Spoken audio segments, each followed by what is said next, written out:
Welcome back, my dear friends, to the Trending Brief Experience. It is a lovely Thursday today. And, I'm just doing a couple of side quests around the Cambridge area. If you don't know, I'm just not far from the Marshalls Aerospace. Over here, if you cannot see, I actually had some very good viewings of some planes that were landing. But, nonetheless, we are here. An article came out this week, which I took the liberty of reading this morning, essentially saying there is a job apocalypse, which I think is an understatement in the UK in many regards. Apparently the fall of entry-level jobs and people actually getting approved for entry-level jobs has exacerbated in the last year, even a couple of years.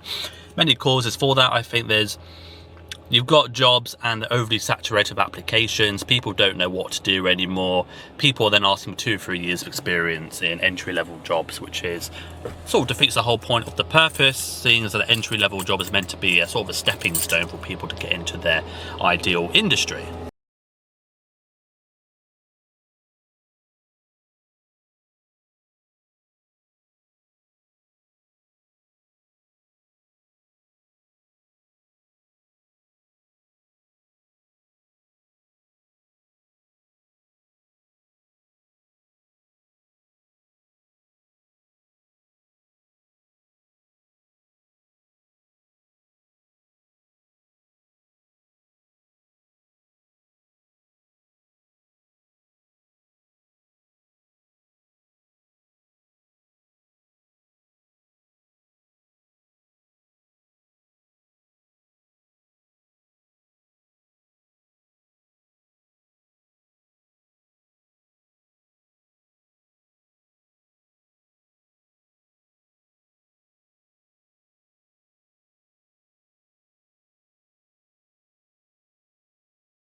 Now we are back home, there's a bit more time for me to talk about this subject. So according to the Financial Times, they said that graduate entry level is as far as an unemployment level, is at an all-time high. Now, they would suggest it's mostly to do with AI. However, I think even without AI, this is actually a phenomenon that would have happened anyway. Given the fact there are, of course, more people graduating from universities, especially over the last 5-10 years, studies will certainly show and indicate, especially over saturated industries, whether it be architecture, software, SaaS, especially technology. Of course, AI has probably made many companies put on hold their recruitment process, because do I think AI is going to take all the jobs? No, but it's certainly going to limit drastically the number of people required to do that job, and that is the difference. At the end of the day, as technology progresses, so will other businesses, there's very few where they'll still need to keep a physical human labour. The conversation can get a bit more complex, as you can imagine, if it goes through ethics and morals. One thing I find rather intrusive is more of the idea that anyone who suggests we're going to go back to how it was 10 years ago, I think you are sort of off the rail quite literally.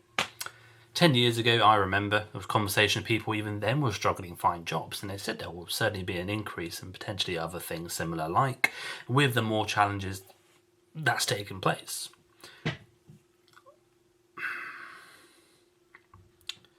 Now, as far as professional development and leadership, I think they'll certainly need to be redefined in terms of the space of where technology is concerned. Certainly, if we're going to be over-reliant on technology to do certain minimal tasks for us, then actually the way we change, I would suggest in terms of leadership or managerial roles, it will probably be very much more aligned with how managers are usually around with computer engineers or softwares. I've been in a few companies where I wasn't necessarily a software engineer, but I've certainly been in the room and I've seen how managers work around. And to be honest, most managers don't really deal that too much around software engineers.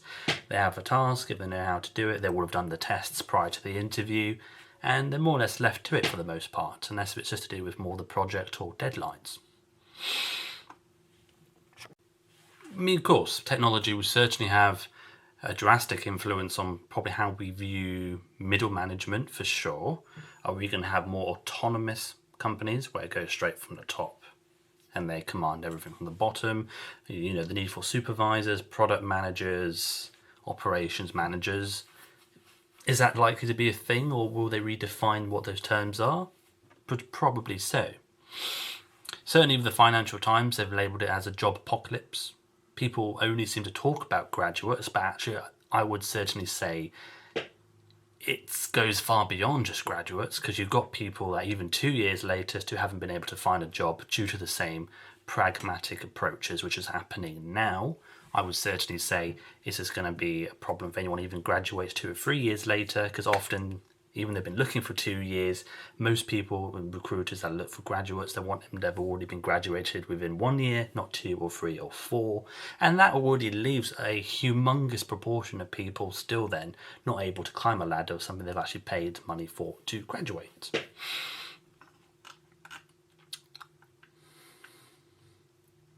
So fundamentally, and it's because of this, I believe that's where the question is, where have all the entry-level jobs gone?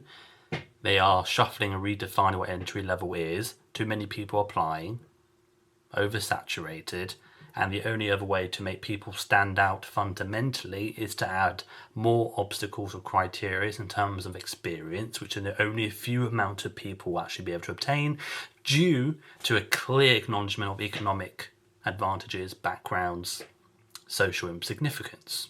Okay?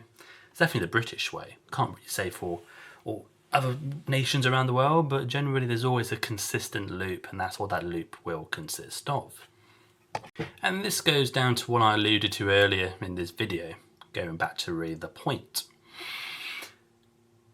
There's going to come a time, and it's already happening, I will certainly say, where people are no longer just going to be able to rely on writing the most search optimized CV, okay, and submitting it to an applicant or recruiter. There's going to come a time where you can't just email recruiters or hiring managers, because guess what? Your likelihood, if you've thought about it, other people will. There are certainly other companies out there where people do that as the standard. Although if you've not done it before, then it's only worth doing it still, but it's not really going to be enough in my humble opinion. Recent jobs even I was once approached for or even applied for in the past, I can certainly assure you, people actually approached me or said actually they really enjoyed looking at some of my own video content and the way I conduct myself and talk, which was then more of a way for them to really understand me before actually interviewing me. Generally, they seem to say within the first 5 seconds, a recruiter or hiring manager will generally know they like you or not. Okay, whether or not it's fair or not is entirely irrelevant, but ultimately you can't always tell. You have to show yourself, show your personality. Okay, we now live in I think we've gone away from the social media era. We've certainly gone from the interest media era, which means you need to be able to project as much interest relation, not necessarily to everyone, but certainly you need to show how you think in your content, in your visual, in your digital interactive portfolio, whether that's simply just typical Instagram photos and projects you're working on, or whether or not you just want to record yourself, how you conduct, how you think, how you converse, how you talk, because ultimately you might have a fantastic CV, but if you don't talk or if you're not conversing in a way they perhaps would expect you to, that will certainly give you a significant disadvantage. But of course, I would certainly say if you haven't started, if you need to make a CV, use ChatGPT to help you optimize your CV. Listen to the suggestions. You can't do everything on your own. That is why it's there to help you. But we do acknowledge millions of other people likely doing the same thing. So if you've done all of the minimum, then you might need to think of something else, okay? And that really does mean you'll have to think out the box. If you're scared of a camera, tough. You're going to have to just get used to looking at a camera, potentially. If you really want something bad enough in terms of employment or the job market entry level.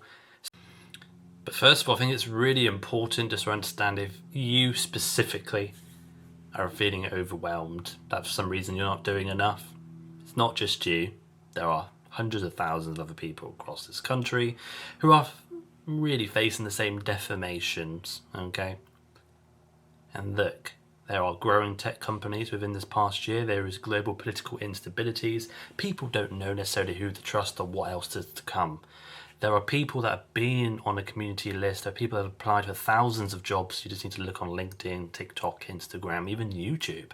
Okay, it is not easy. Even getting a non-entry job, a job which doesn't require any credentials. Now, the paving pathways become so difficult, so many levels. I met someone the other day who applied for a job at Aldi's, and she said she was like 4 job stages. And she didn't get even the job for that, just being a shop floor assistant. So, just my personal advice to you, understand your strengths. Try and build something for yourself, which is almost like a digital portfolio. I believe fundamentally that will be a key for this future coming for anyone else looking for employment, especially after university, or anyone that's already graduated and still struggling. You need to find a way to showcase yourself and people to come and outreach to you, not just blindly sending applications. Again, please leave a comment down below on your own experiences if you can relate to this or not. I very much want to know how your experience has been so far.